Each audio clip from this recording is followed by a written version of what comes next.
میدونی فرق تابع مکس و مکس ای چیه؟ یا شما هم جز اون افرادی هستید که فکر میکنین این دوتا تابع مثل هم هستن؟ پس با من همراه بشید توی این ویدیو مکس ای و مین ای رو با هم یاد میگیریم.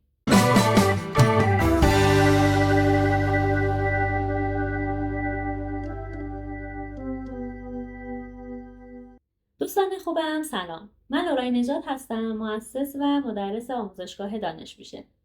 توی ویدیوی قبلی در مورد تابع مکس و مین صحبت کردیم. توی این ویدیو قراره که با تابع مکس ای و مین ای آشنا بشیم و تفاوت‌هاشون رو با تابع مکس و مین توضیح بدیم. بریم و با هم شروع کنیم. این فایلی که اینجا میبینید جلسه قبل هم ازش استفاده کردیم. اگر هنوز دانلودش نکردید میتونید از کانال تلگراممون دانلود کنید. آدرس کانال رو این زیر براتون مینویسم.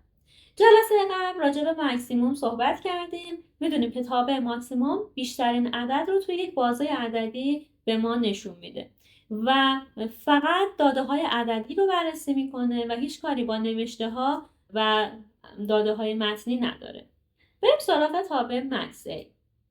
اگر یک بازه‌ای داشته باشیم که هم شامل عدد باشه و هم متن، توی این حالت میتونیم از مکس ای استفاده کنیم. منطق پشتش اینه که اگر عدد باشه که همون رو بررسی میکنه، اگر نوشته باشه نوشته رو صفر در نظر میگیره، اگر ترو نوشته شده باشه عدد 1 در نظر میگیره و اگر فالس عدد 0. ما یک سری توابع داریم که اینها توابع منطقی هستن و ممکنه در جوابی که به ما نشون میدن ترو یا فالس برگردونن. در این حالت ما توی سلول هامون این دوتا گزینه رو خواهیم داشت. حالا ممکنه که خودمون این ترو و فالس رو نوشته باشیم، باز هم 0 و 1 رو براش در نظر میگیره. خب من الان توی این بازه 1 میخوام بیشترین عدد رو پیدا کنم. مساوی میذارم و مکس ای رو تایپ میکنم، پرانتز رو باز میکنم. اگر این بازه رو انتخاب بکنم ببینید یه عدد نیم و یه عدد 2/10 داریم. هلو نوشته است، عدد 0 در نظر میگیره، فالس عدد 0 و ترو عدد 1. پس بیشترین عدد توی این بازه میشه 1. اگر دومین بازه رو در نظر بگیرم بیشترین عدد میشه 3، چون ترو 1 ولی 3 بزرگتره. خب حالا این تابع به چه دردی میخوره؟ یعنی ما معمولا بین یک سری داده ها بزرگترین عدد رو میخوایم. حالا چرا بخوایم بدونیم که مثلا متنی هم توش نوشته شده که 0 در نظر بگیره؟ این تابع مکس ای زمانی به کمک ما میاد که ما بخوایم یک کار آماری انجام بدیم. مثلا فرض کنید یه پرسشنامه آماری پر شده و جوابها شامل بله و خیر بوده یا شامل صحیح و غلط بوده، یا یک رضایت مشتری از محصول رو میخوایم به دست بیاریم، یا فرض کنید که فرم عملکرد کارمندان پر شده و میخوایم ارزیابی کنیم آیا کارمندی مثلا کاری که بهش واگذار شده انجام شده یا انجام نشده یا در حال انجامه. توی این حالت ها هستش که گزینه بله خیر، گزینه صحیح غلط یا همون ترو فالس ظاهر میشه. در این حالت ما میتونیم به کمک مکس ای و مین ای یک تحلیلی روی این داده ها داشته باشیم. الان فرض کنید که یکی از مثال هایی که براتون زدم اینجا نوشتم. میخوایم رضایت مشتری ها رو از محصولمون، از پشتیبانی، از قیمت بسنجیم. برای ستون اول که رضایت از محصول هست من یه مساوی میذارم، مکس ای رو تایپ میکنم، پرانتز رو باز میکنم و این بازه رو انتخاب میکنم. این تری که میزنم جواب رو 0 نشون میده چون همه گزینه ها فالسه. فالس عدد 0، پس ماکسیموم عدد هم میشه 0. حالا حتی اگر یک نفر از محصول ما راضی باشه اون تبدیل میشه به ترو. زمانی که این تیک رو میزنم اینجا میشه ترو و ترو عدد 1 هستش. حالا حتی اگر همه مشتری ها هم راضی باشن باز نتیجه همچنان 1 هستش.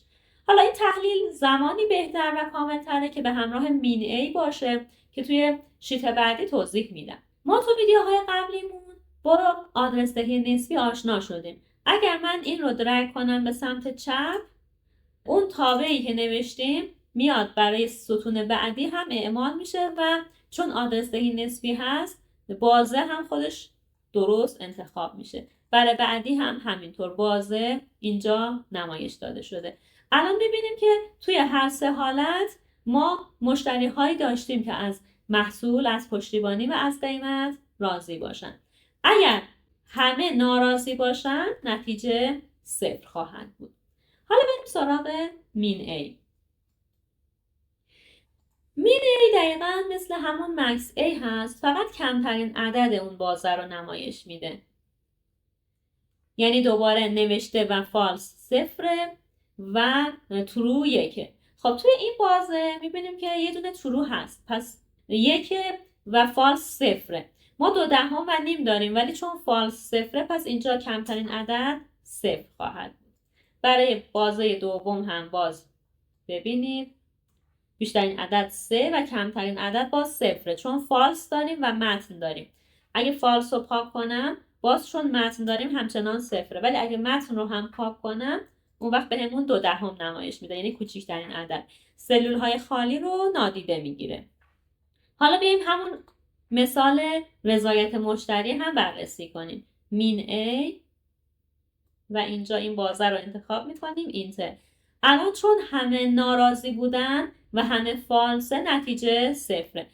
اگر چند نفر راضی باشن باز هم نتیجه 0 چون فالس وجود داره. ولی اگه همه راضی بشن اون وقت نتیجه میشه 1. اگه یادتون باشه گفتم تابع مین A و مکس A بهتره در کنار هم بررسی بشن.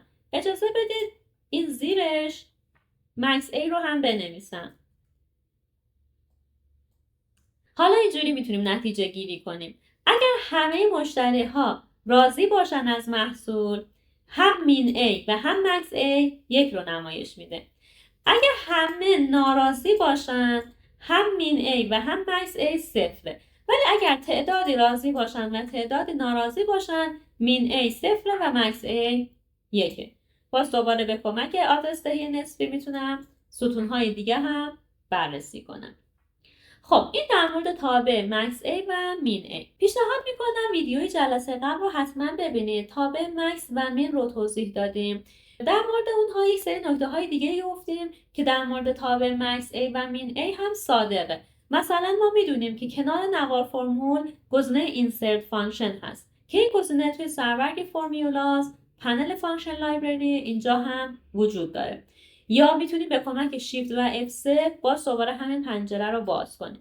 این پنجره که باز شه ما از این قسمت میتونیم مکس A رو پیدا کنیم، یا اگر نبود این بالا 1-2 حرف اولش رو تایپ کنیم، گو بزنیم تا تمام توابعی که با اون حروف شروع میشه پیدا کنیم. بعد از اینکه اوکی بکنیم پنجره دوم جزئیات همون تابع رو نمایش میده که توی این قسمت میتونیم بازه مورد نظر رو انتخاب کنیم و اوکی کنیم تا دوباره جواب رو ببینیم. بقیه ریزه‌کاری هایی که برای تابع مکس و مین گفتم برای تابع مکس A و مین A هم صادقه. حتما اون ویدیو رو تماشا کنیم. خب شاید براتون سوال باشه که این چک باکس ها رو چجوری میتونیم ایجاد کنیم، یا این شکلی که این کنار ایجاد کردم و روش کلیک میکنم و به شیت های دیگه میریم چجوری ساخته شده. توی یکی از ویدیوهای آینده که به اکسل پیشرفته برسیم حتما براتون آموزش خواهم داد. امیدوارم از این ویدیو خوشتون اومده باشه. ممنون میشم که لایک کنید و کانال ما رو سابسکرایب کنید. تا ویدیوی بعدی، خدا نگهدار.